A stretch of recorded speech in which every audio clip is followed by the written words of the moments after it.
Thank you so much. Felt so nice. I know it's the end of the day. And I promise I'm not going to give you all any unnecessary gyan over here. I'm going to be talking more about personal experiences or experiences that I have witnessed. To sum it up in one word, it's like I wish somebody had told me these things before I was entering the corporate world. So I'm here to talk about those skills which you will require beyond just academics. And don't get me wrong here, with no disrespect to your textbooks or the beautiful minds that actually teach you. There is an extension to your academic, the efforts that you put if you have to be successful. And the earlier you start, the better it is for all of you, because I've learned things the hard way, and I'd like to share that with all of you so that you get it a little easier. There would be definitely some things that you all will have to learn the hard way, but if I can make that a little easy, then I feel I've done my bit. All right? I'll keep this real, okay? No management book gyan, okay? You all will have a lot to do on that anyways. So beyond the books, what does this tell you all? Anyone? Think out of the box. Somebody said think out of the box, yes. Anyone else? Practical, yes. Limitless. What do you mean by limitless? Real life start beyond the books. Okay. Exposure. Okay. But it's a little more than that. Okay.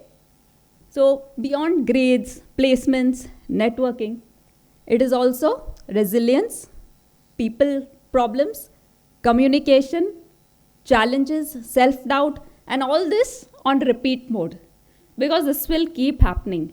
There will be moments of self-doubt. You cannot conquer self-doubt once and for all. Okay, once I've conquered it, it will never come again. That's a myth. Okay? I remember once rambling to my sister about something at work, and she told me, you know what, if you can manage people, your half the work is done. Do you think that's true? Yes? How many think no? Yeah. I realized that we all, we deal with people. Maybe more, maybe less, but you can never say I'll work in complete isolation, not interacting with anyone, right? So that's where it struck me. I didn't realize this statement really hit me hard when my sister said it.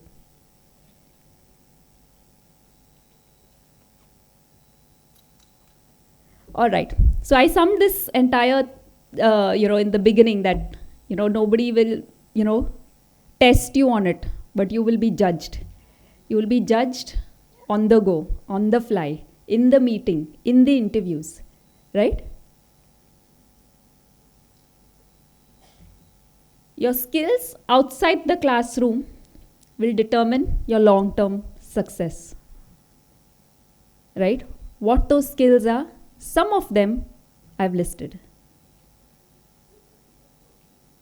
The art of emailing. How many of you all consider this an art? Wow. Yes, indeed. Without being a robot. Why did I say without being a robot? Absolutely. Absolutely. Well, AI is a friend, not a foe. I definitely agree to that.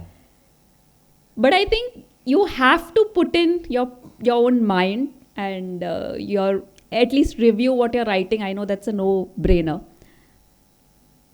But one thing I would like to say is that if I'm talking to a person in person versus when I'm reading their email, I know it is AI, right? All of you will agree? So I feel you're dealing with human beings, you're dealing with people. Let's not be so robotic in our email approach. Remember, emails, chats, virtual communication is tone deaf, right? You do not understand the tone, or it's very quick to, you know, you can kind of perceive it in different ways, right? Somebody may be angry and say, okay, fine. Whereas somebody may just say it as a normal matter of fact, okay, fine, right? So it is tone deaf. So you have to be very careful in terms of how you write an email, right? 70% of your work life is equal to email, right? You're communicating, you're working with an MNC, it goes beyond people just sitting in your office, right? The good email, clear, kind, direct, and also write, I'll also add one more point to that is brief, okay? Avoid writing long stories and paragraphs and explanations unless you don't have a choice, of course. But otherwise, I'll always say, pick up, go on your Zoom call, explain the situation, and then sum it up via mail. The bad email, passive aggressive, vague, 14 CCs and no owner. Passive aggressive, what is passive aggressive? Not being? Sorry, I didn't get that. Not being? A little louder. Not being outright aggressive, but having a tone that sounds. Correct. Correct. Without using harsh words. Sarcasm? Would you all call sarcasm passive aggressive? Sarcasm? Okay. By 70% of your communication is emails, and how careful you have to be in terms of context, in terms of tone, in terms of language, right? How you frame your sentences. So communication is not just about being grammatically clear. Agreed? All right. Saying I don't know without feeling dumb. I think a lot of people have this problem. I have no clue why. You don't know something, you don't know, right? Is it wrong? How many of you all feel it's wrong? Or it kind of puts you down? You know why I brought this point? Because we have few interns in our office and they just don't want to say I don't know. Asking questions is good. It's a good thing. But ask to understand. Don't ask so that you can get every information ready-made without having to do your research or homework. Right? Ask questions to understand what is expected of you. Ask for that clarity. Faking it, instant loss of credibility. I'll tell you one example of an intern. She came. She was on a 2-month summer internship program. And she gave a presentation very well, like, very, very confident, the way she delivered. I think probably, it was here to give an applause until the Q&A round came. She was asked a question, like, once you finish the presentation and then you have Q&A, and then, she had to open it for questions. And they asked, one of the team members asked her a question is that, okay, it was about 9-box grid. I don't know how many people are familiar with that. So they asked her a question saying that, what other avenues would this be useful? She didn't know the answer. Didn't pause. Immediately, it's helpful for managers to do this and that and this. And the whole presentation was about that. But she just went on rambling. Like, I think, she just lost it. She just lost that credibility. That entire effort she put in the presentation was just lost. If she had to just say that, I'm sorry, I did not explore that avenue. So then I had to interfere and say that, okay, you know what, it was just for a target audience of first-time managers, which is why it was a more focused approach. But if she had to kind of just own it up, that okay, or just say things, there was nothing wrong, I think she would have been a permanent employee today, right? So yeah, don't hesitate. Don't hesitate to own up something. Don't fake it, okay? Is it okay to say, I'll get back to you on that? I remember one meme, and especially this is very specific to HR people. I saw one meme with a skeleton waiting with a cigarette, and it says, HR will get back to you. You know, when that meme is true is because the person doesn't get back. So when you say, I'll get back to you, get back to that person.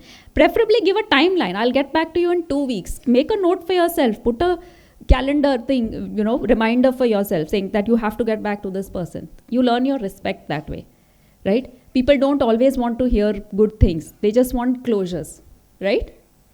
As an HR person, I can't keep every employee satisfied. And whichever HR tells you, that is lying.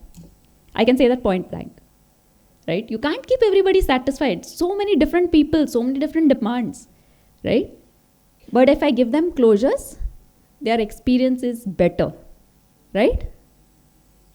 So I'll get back to you on that is not necessarily a bad thing, provided you get back.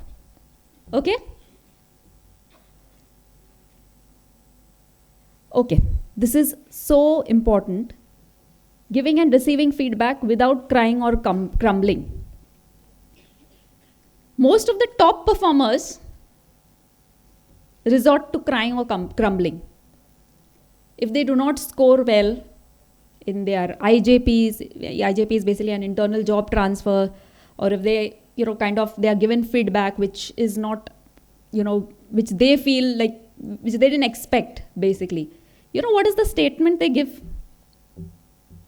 I was a top performer in college. How can I not do well? But isn't it possible?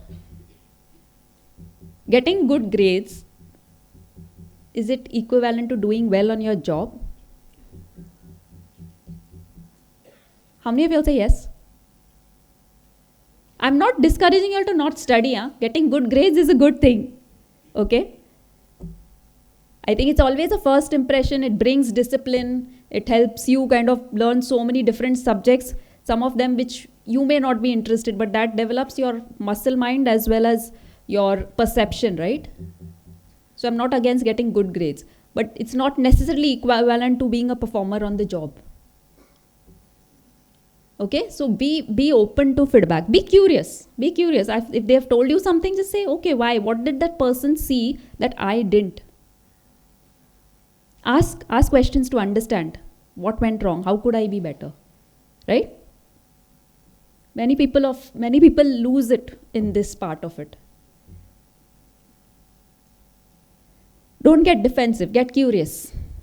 Ask. Try and understand. There are two types. Some people will say, they will take every feedback as a personal attack. The other lot is they'll absorb everything as a sponge and they will go into a downward spiral of overthinking for the next 72 hours. Don't do that as well. Okay? Understand.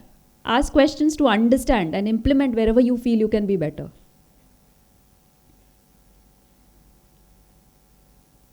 And everybody thinks that only when they are managers they can get a chance to give feedback. It's not like that anymore.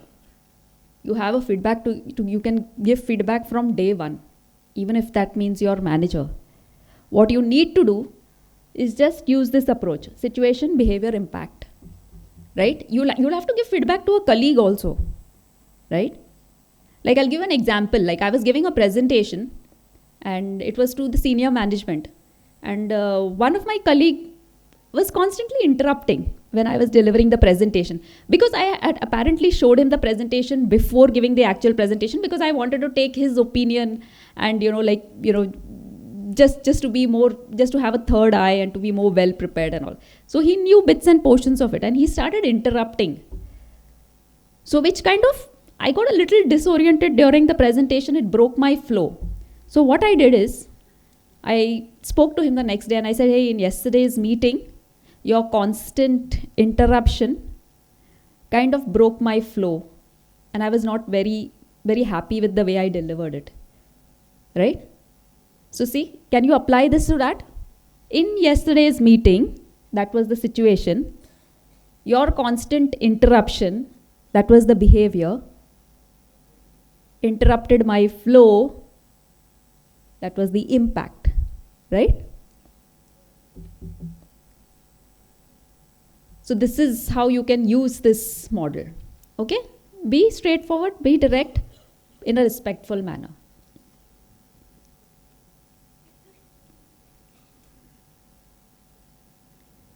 Be mindful about this.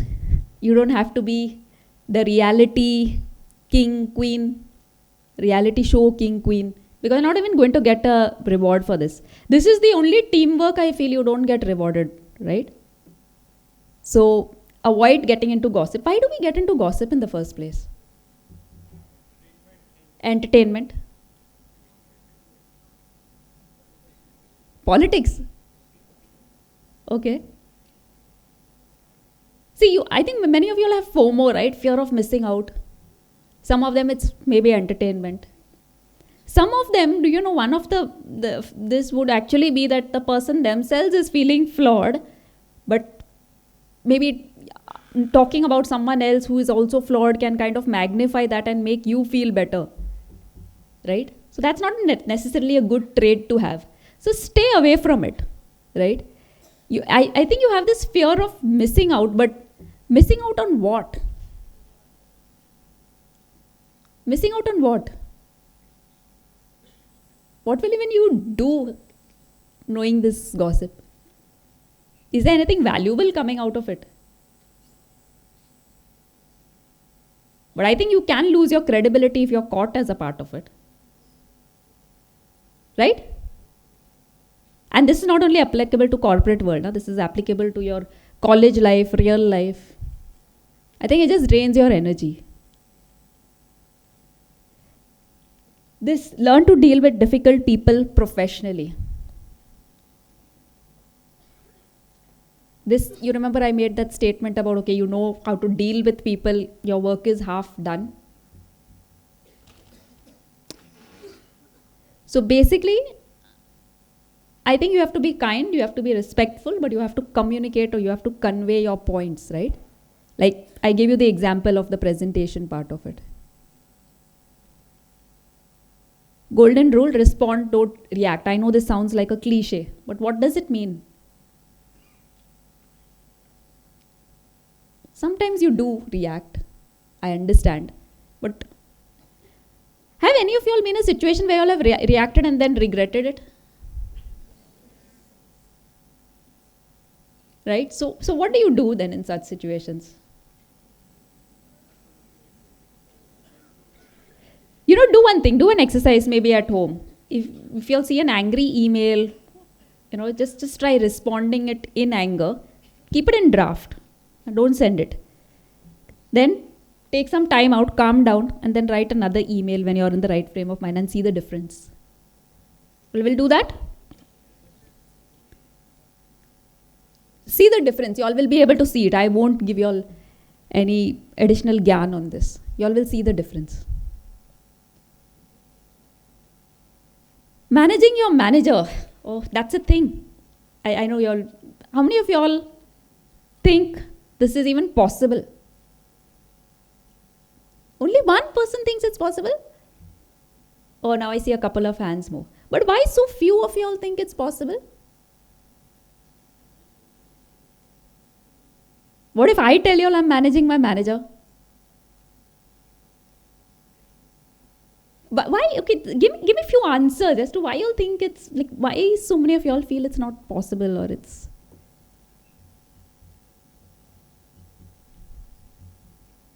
This is actually self-care, you know, if you all know this, it's actually self-care. You'll know your manager, your mental health will be in the right place. Somebody wants to say something. Yes.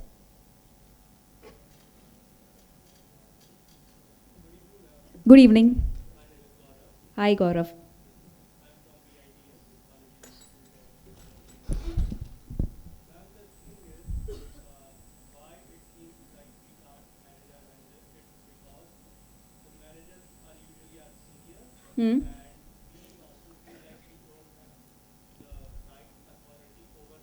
Okay.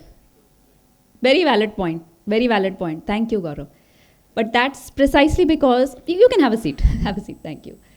So this is precisely because you don't know what managing the manager is. It's not telling your manager what to do, what not to do this, do that, this is not right, that's not right.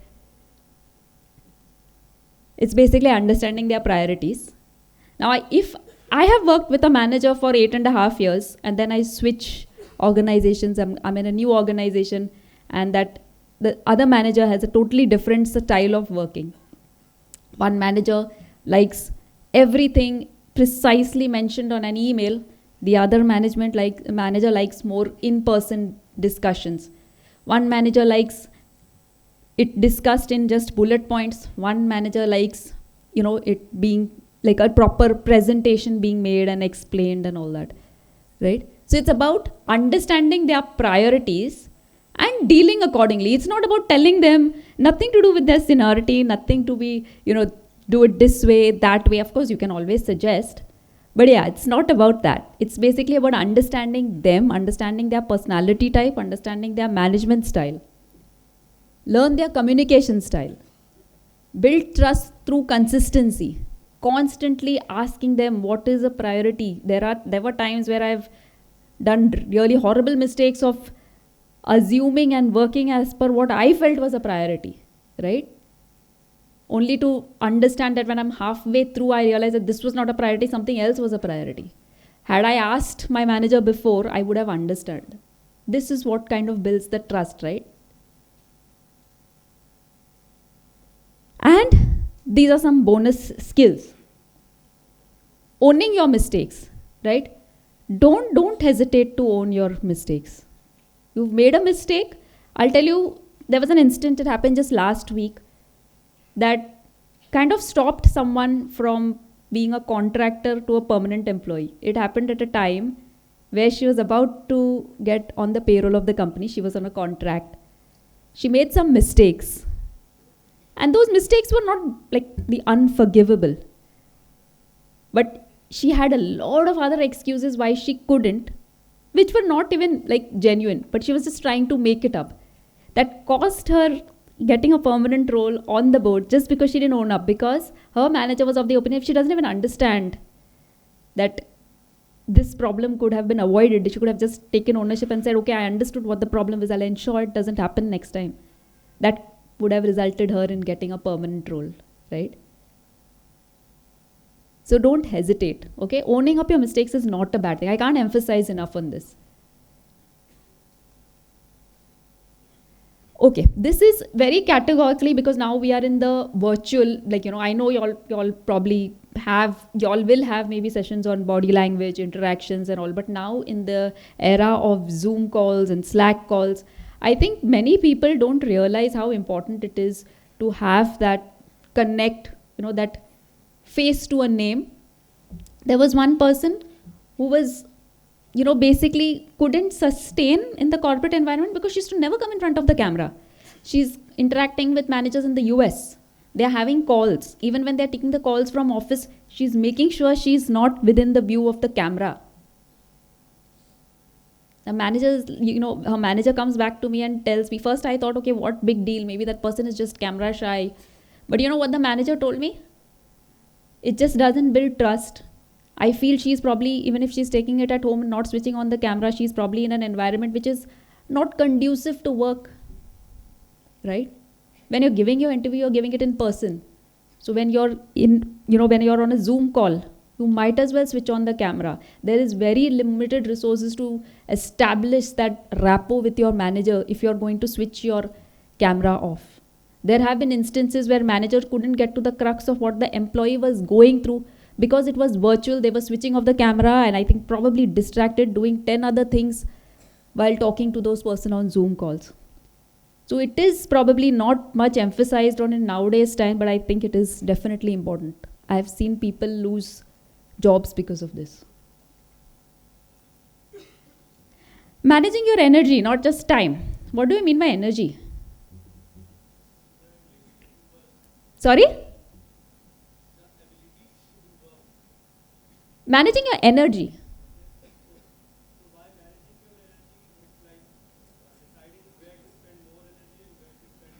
Yes, part of it, yes. Also, probably I can give you one example or give you one advice. If you're angry, please don't speak in the moment. I saw one email which I was furious. If you could give a picture to it, you could put a red face, you could put smoke coming out of my ears and nose. What I did is I locked my system. I had coffee, which is like my favorite thing. I was just looking out of the window. There's a nice window with a nice view near where I sit. Then I calmed down and then I replied to the email, right? So if I had to reply in the spur of the moment, probably I would have not been where I am. Okay? So manage your energy, as you know, just adding to what he said, is choose your battles wisely. You don't have to fight and like on every small thing. Understand the impact and choose your battles and take it up accordingly. Okay? So this is the skills checklist. I think this is all basically probably what we discussed. Can you have difficult conversations? Can you write clear, powerful emails? Can you take feedback without getting crushed? Can you lead even without a title? Right? Take ownership, take accountability. This is like some real talk. I've been there, hiring, firing, crying along with some of the people, okay? Seeing their careers either bloom, burn, bloom because they have, been a little mindful about how they interact with people, or burn, basically, in case they have not been mindful in their interactions, not been open to feedback. It's not just, just the resume. Many people focus so much, in making their resume so fancy. We take around a couple of seconds to be precise. Amisha will probably tell you. We just take a couple of seconds to scan through it. But there are people who focus so much on the visual, thing of the resume that sometimes they don't even know what is written in that, right? So be a little mindful of all these things. Okay, so success is equal to skill plus attitude. Okay?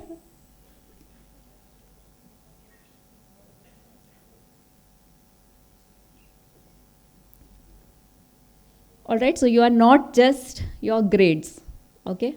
That is a starting point, but you are an entire brand in yourselves. So start right now. Don't wait till you'll complete your MBA. Start thinking on these things. Start building your brand right now.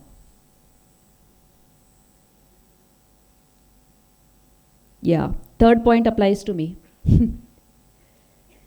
Don't wait for life to teach you the hard way. Okay, I've recommended some books.